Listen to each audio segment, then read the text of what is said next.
Vamos a hablar de fibrilación auricular, un paciente habitante muy común en nuestros consultorios, seamos cardiólogos o no, en nuestras puertas de emergencia, en nuestros pisos de internación, todos los pacientes, todos los médicos, cardiólogos o no cardiólogos, vemos frecuentemente pacientes con fibrilación auricular. Muy bien, gracias. Es por tanto, y como decíamos, una patología altamente prevalente, y aquí tenemos un mapa del mundo y distintos colores, la prevalencia en distintas partes del mundo de esta patología. Como ustedes ven, en Estados Unidos y Canadá es donde la prevalencia publicada es mayor, probablemente más debido a no a una mayor prevalencia, sino a una mejor precisión en el diagnóstico, pero nuestro continente está en el término medio de prevalencia, que anda entre los 500 y los 700 personas por cada 100.000 habitantes. La prevalencia en Europa es alrededor de 2 a 3% de la población, y tanto prevalencia como incidencia, es decir, el número de nuevos casos por año, ha aumentado en las últimas décadas, tanto en hombres como en mujeres. Este aumento es sostenido y constante por diversos motivos que todos conocemos y hemos analizado. En esta proyección que se ha publicado recientemente, tenemos en distintos continentes y países la prevalencia actual de fibrilación auricular. Los globos, las esferas celestes corresponden a la prevalencia actual y su tamaño al número, y las naranjas corresponden a la estimada para dentro de 3 décadas, en el 2050. Como ustedes ven, la tendencia es a multiplicarse por 4 o por 5 el número de pacientes con fibrilación auricular, sobre todo en el continente europeo. Y esto no son simplemente aumento de números o números para no recordar, esto se traduce en resultados, en pronóstico en pacientes, en mortalidad. El aumento de la incidencia de fibrilación auricular en las últimas décadas determinó un aumento, tanto en hombres como en mujeres, de la mortalidad vinculada a fibrilación auricular. Así que son aspectos pronósticos a tener en cuenta con nuestros pacientes.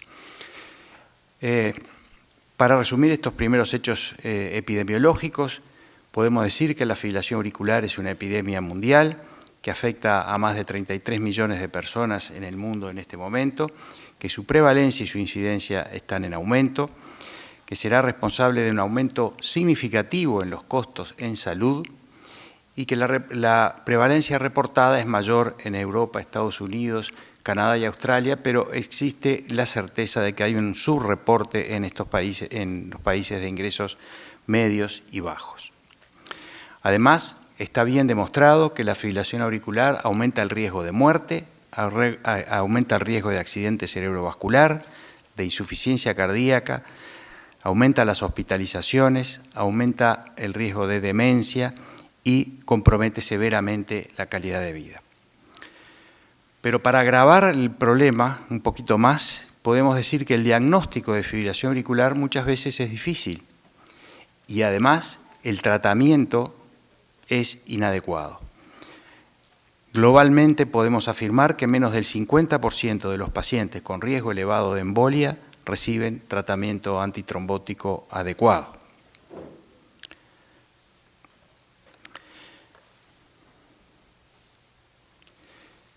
Está bien demostrado y es conocido por todos ustedes que la fibrilación auricular aumenta por 5, multiplica por 5 el riesgo de tener un accidente cerebrovascular isquémico, y esto está demostrado desde el estudio Framingham en adelante.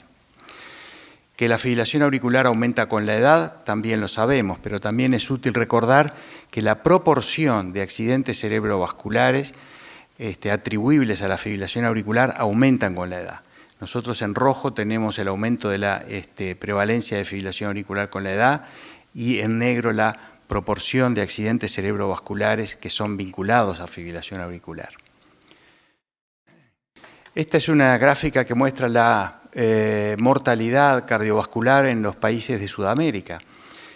Como sabemos, la mortalidad por enfermedades cardiovasculares es la primera causa de muerte en nuestros países, y allí está representada en naranja la mortalidad por cardiopatía isquémica y en azul la mortalidad por accidente cerebrovascular. Como ustedes ven, la mortalidad por accidente cerebrovascular entra entre el 23% y el 35%, que corresponde casualmente a mi país, donde es el campeón de América en este sentido. Colombia está en el 25% aproximadamente, es decir, entre el 25 y el 30% es la mortalidad cardiovascular debida a accidentes cerebrovasculares. Para que tengamos una idea si este número es bajo, alto o mediano, en Estados Unidos la incidencia en el mismo periodo era de 16% de la mortalidad cardiovascular. Quiere decir que en mi país, por ejemplo, es el doble de lo que podría quizá aspirarse. Y este es un estudio de la prevalencia de fibrilación auricular en la ciudad de Montevideo, y la prevalencia fue similar a la de registrada en muchos países del mundo, el 2%, con un aumento progresivo con la edad.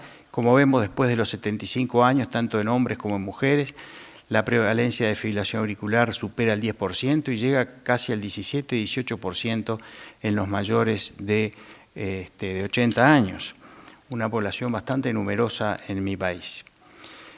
Hay pocos datos del resto de América. En Brasil la prevalencia reportada es 2.4% y en población hospitalaria de 8%.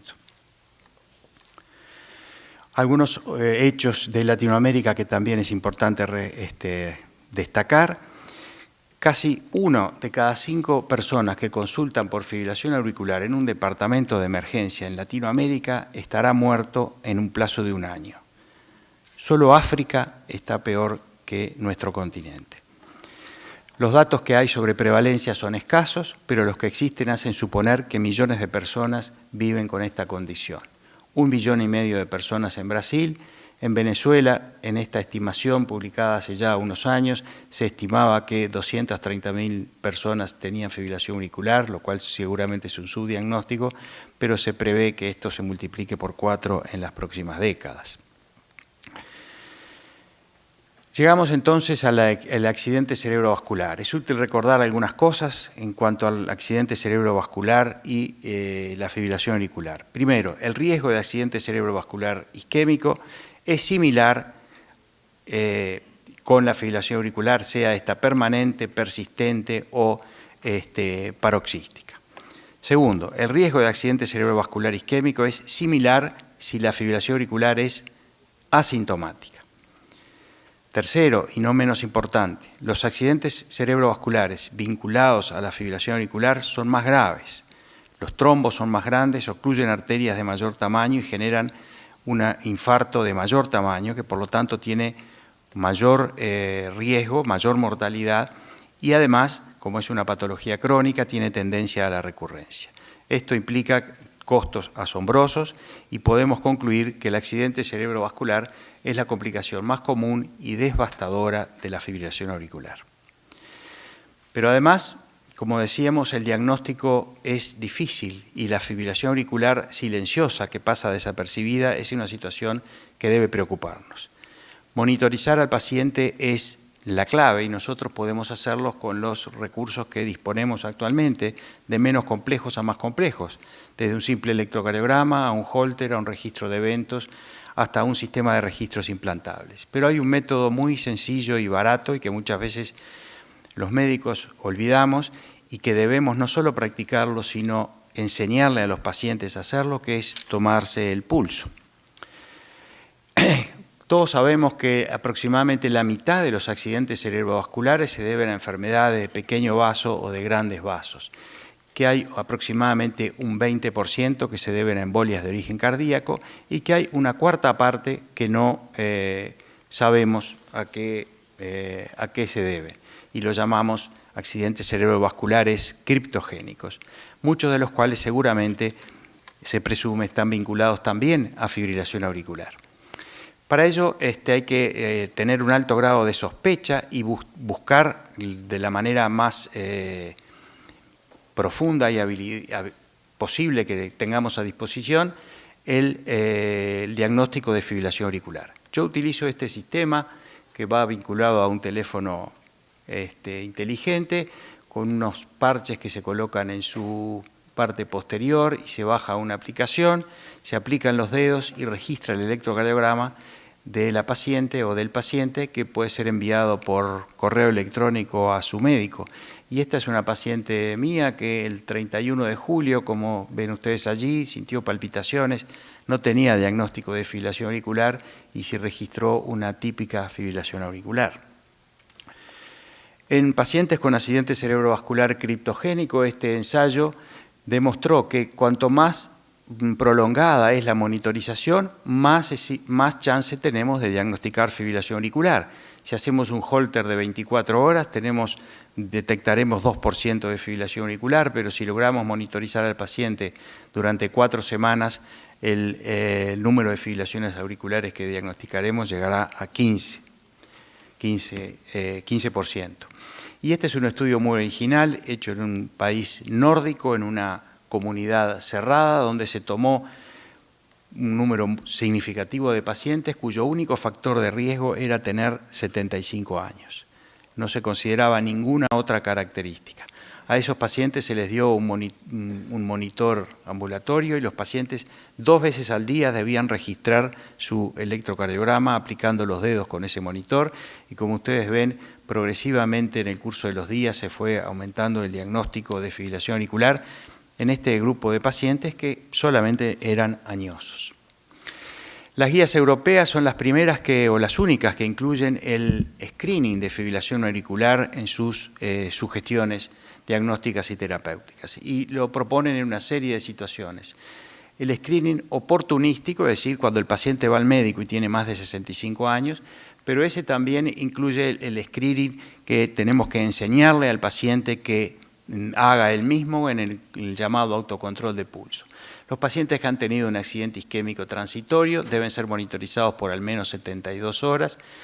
Los pacientes que tienen un marcapaso o cardiodefibrilador, que es un monitor que registra permanentemente su ritmo cardíaco, deben ser interrogados apropiadamente y se debe prestar atención a los episodios de frecuencia auricular rápida, que son símil de fibrilación auricular.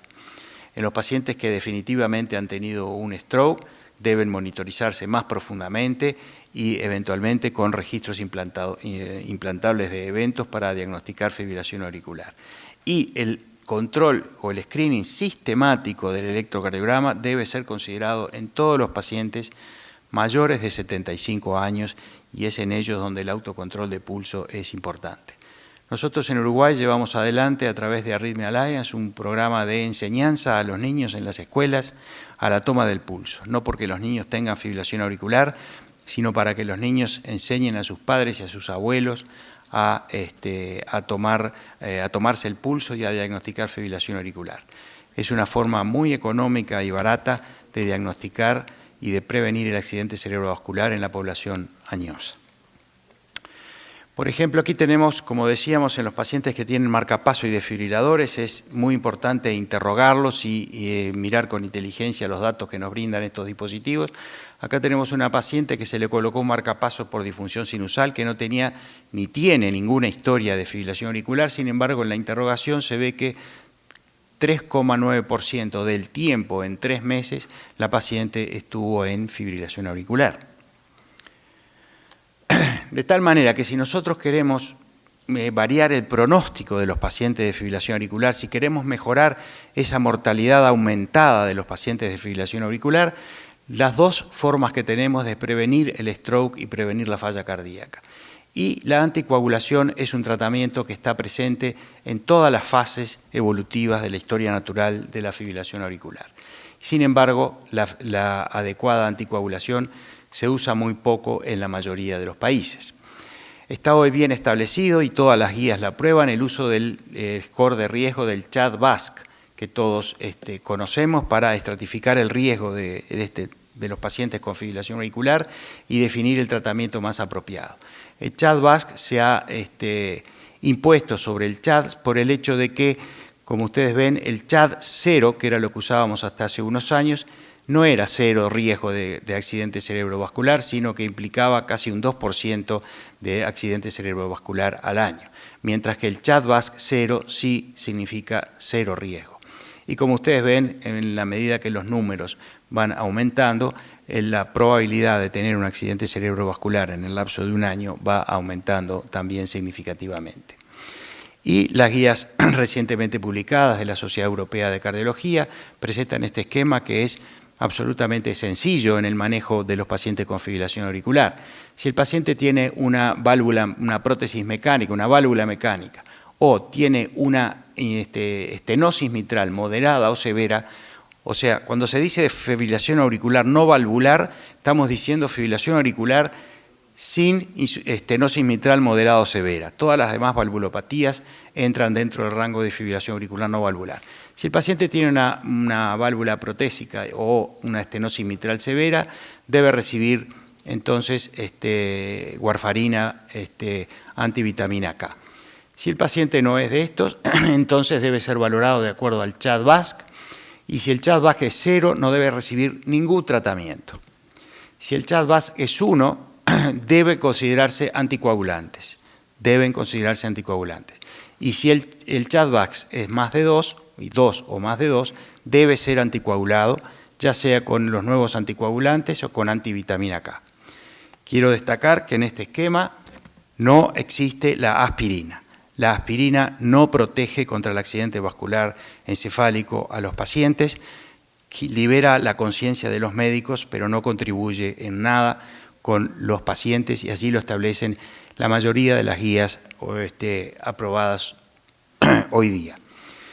Un estudio recientemente publicado asoció al valor pronóstico del CHA2-VASc los biomarcadores. Valoró los D-dímeros, la troponina y el ProBNP, y con estos, la asociación de estos elementos aumentó el valor predictivo del CHA2-VASc. Quiere decir que estoy absolutamente convencido que en poco tiempo el score de riesgo, el CHA2-VASc, va a agregar biomarcadores para aumentar su sensibilidad y especificidad en la prevención del accidente cerebrovascular. La warfarina, todos conocemos desde hace muchos años, mejora o disminuye la incidencia de embolismo y de accidente cerebrovascular, pero todos sabemos que hay muchas limitaciones en su uso. Tiene una ventana terapéutica estrecha, tiene un lento comienzo y desaparición de su efecto, su metabolismo es variable por razones genéticas o por interacciones con medicamentos o drogas, precisa un monitoreo permanente y ajuste de dosis, y todo esto ha llevado a su subutilización. Pero además hoy día sabemos que podemos utilizar warfarina, como está indicado en las guías, pero tenemos que tener un tiempo en rango terapéutico que básicamente tiene que ser superior al 60% e idealmente superior al 70%.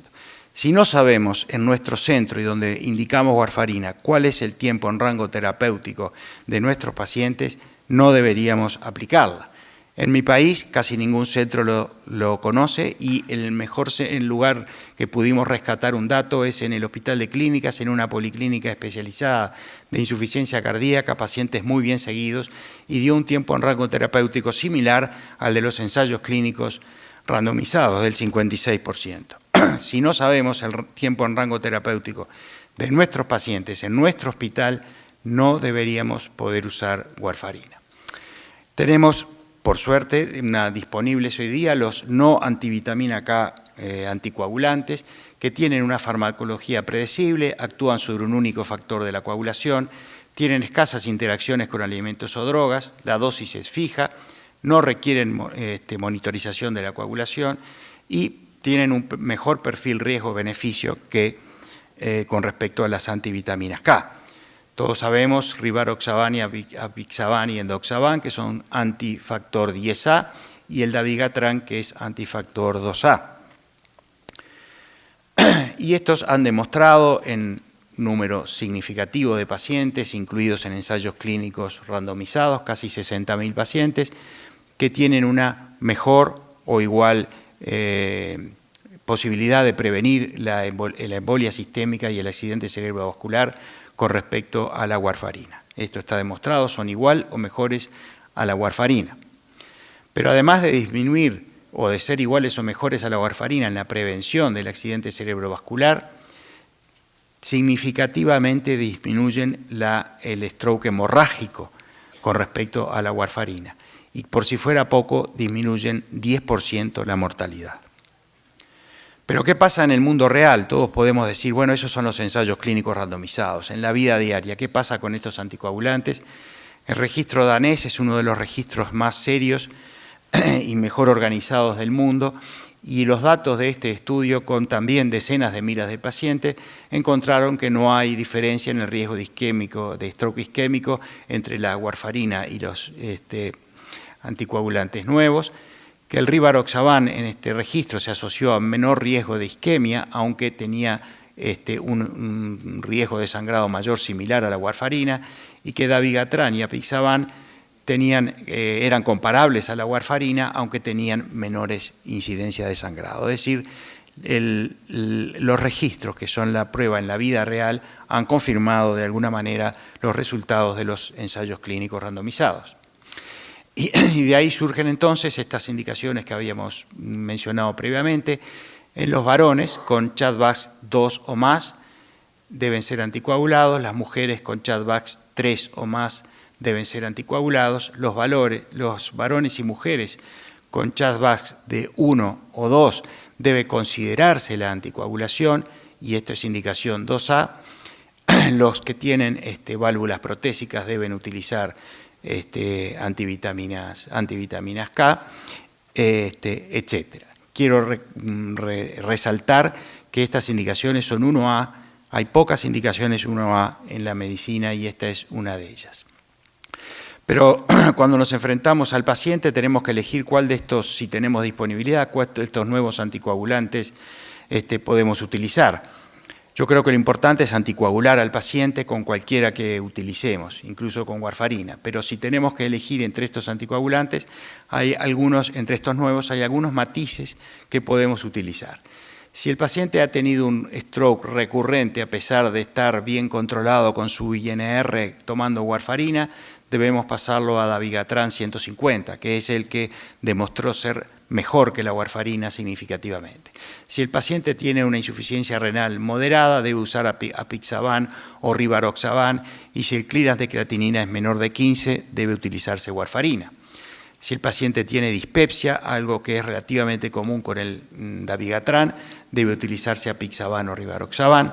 Si tiene un HAS-BLED, un score de riesgo mayor de 3, deben utilizarse aquellos que demostraron menor riesgo de sangrado, el dabigatran en dosis disminuida o el apixaban. Y si el paciente prefiere tomar una sola dosis diaria, o toma warfarina o toma rivaroxaban. Los demás son de 2 dosis diarias. Ya estoy terminando, y este es un estudio muy original donde los investigadores invirtieron el análisis. Dieron por hecho que los nuevos anticoagulantes era la terapia estándar y que la warfarina se introducía en el mercado. ¿Y qué demostraron? Que ninguna agencia regulatoria aprobaría hoy día la warfarina en contra de manera similar a los nuevos anticoagulantes. De tal manera que en la prevención del stroke en fibrilación auricular estamos viviendo una nueva era, afortunadamente, y debemos recordar que el accidente cerebrovascular es una causa frecuente de muerte y discapacidad. Esto tiene implicancias socioeconómicas notorias. La fibrilación auricular, que tiene una prevalencia en aumento, es una de las causas principales de accidente cerebrovascular. El accidente cerebrovascular no solo es grave, sino que es prevenible, que la anticoagulación con antivitaminas K es y fue siempre subutilizada, y que existen nuevos recursos farmacológicos efectivos y de manejo sencillos. Recordar que disminuyen el riesgo de sangrado intracerebral en un 40-50% con respecto a la warfarina y disminuyen la mortalidad global en un 10%. Como no hay montañas y lagos en mi país, yo muestro a mis nietos que son mis tesoros. Muchas gracias.